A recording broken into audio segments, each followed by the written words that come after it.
Halo semuanya, perkenalkan nama saya Saudi dengan NIM 2104030021 dari Prodi Teknik Industri, Fakultas Teknik Universitas Sumatera Utara. Kali ini saya akan menjelaskan apa itu fungsi dan sifat gambar sebagai bahasa teknik. Gambar sebagai bahasa teknik. Gambar merupakan alat untuk menyatakan maksud dari seorang juru gambar. Gambar disebut juga sebagai bahasa teknik atau bahasa untuk juru gambar. Di dalam dunia teknik, gambar adalah alat untuk menyampaikan informasi. Informasi ini nantinya akan dipakai oleh teknisi untuk membuat atau mengerjakan suatu proyek, alat, ataupun mesin. Ini adalah tabel perbandingan antara bahasa dan juga gambar. Selanjutnya kita masuk ke fungsi dan sifat gambar. Fungsi dan sifat gambar terbagi menjadi 3. Yang pertama itu adalah sebagai sarana penyampaian informasi. Yang kedua sebagai sarana pengawetan, penyimpanan, dan juga penggunaan keterangan. Dan yang ketiga sebagai cara-cara pemikiran dalam penyiapan informasi.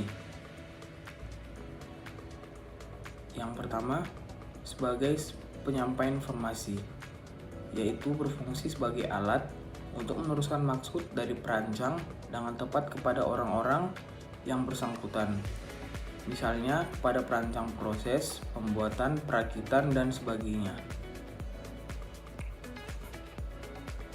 Yang kedua, gambar sebagai sarana pengawetan, penyimpanan, dan juga penggunaan keterangan. Gambar sebagai sarana pengawetan berfungsi untuk menyuplai bagian-bagian produk untuk perbaikan atau untuk diperbaiki. Gambar sebagai penyimpanan berfungsi sebagai bahan informasi untuk rencana-rencana baru di kemudian hari. Yang ketiga, gambar sebagai cara-cara pemikiran dalam penyiapan informasi. Maksudnya di sini, gambar tidak hanya melukiskan gambar, tetapi berfungsi sebagai sarana untuk meningkatkan daya pikir perencana. Selanjutnya, ada cara penyiapan informasi gambar. Pertama-tama, melakukan analisa masalah dan disintesa dengan gambar. Kemudian, gambar diteliti dan dievaluasi. Proses tadi dilakukan secara berulang-ulang sehingga dapat dihasilkan gambar-gambar yang sempurna. Maka sebab itu, berdasarkan proses tahapan tadi, gambar juga berfungsi sebagai cara peningkatan daya pikir untuk perencana. Selanjutnya ada tujuan-tujuan gambar. Yang pertama itu internasionalisasi gambar. Artinya adalah peraturan-peraturan yang ada dalam gambar teknik dimulai dengan persetujuan bersama dan kemudian dibuatkan suatu standar perusahaan. Yang kedua, mempopulerkan gambar.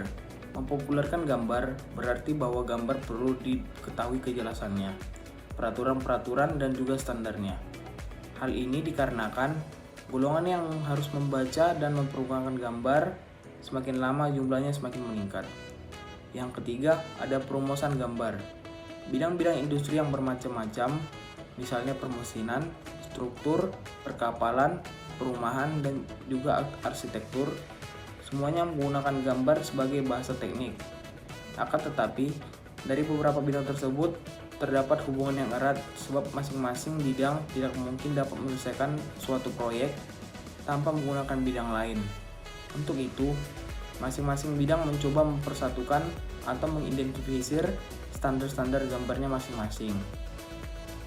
Yang keempat, sistematika gambar.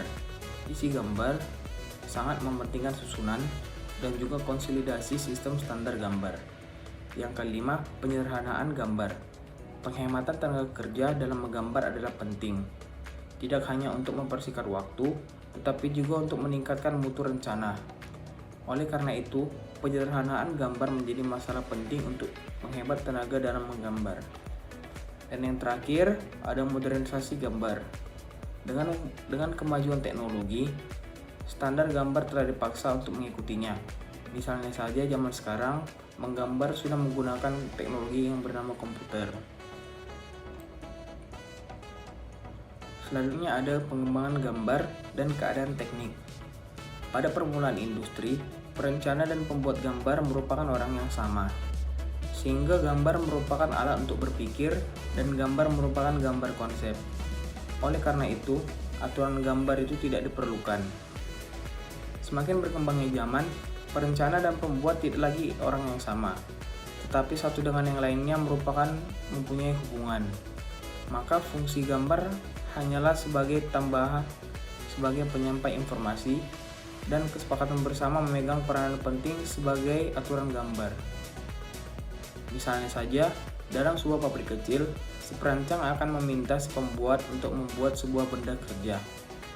Permintaan tersebut disampaikan melalui sebuah gambar, sehingga fungsi gambar menjadi cara berpikir perancang dan sebagai media penyampai informasi.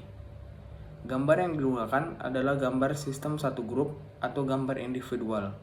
Standar gambar harus disiapkan sebagai standar perusahaan yang berlaku umum dalam perusahaan. Sekian dari penjelasan saya. Terima kasih.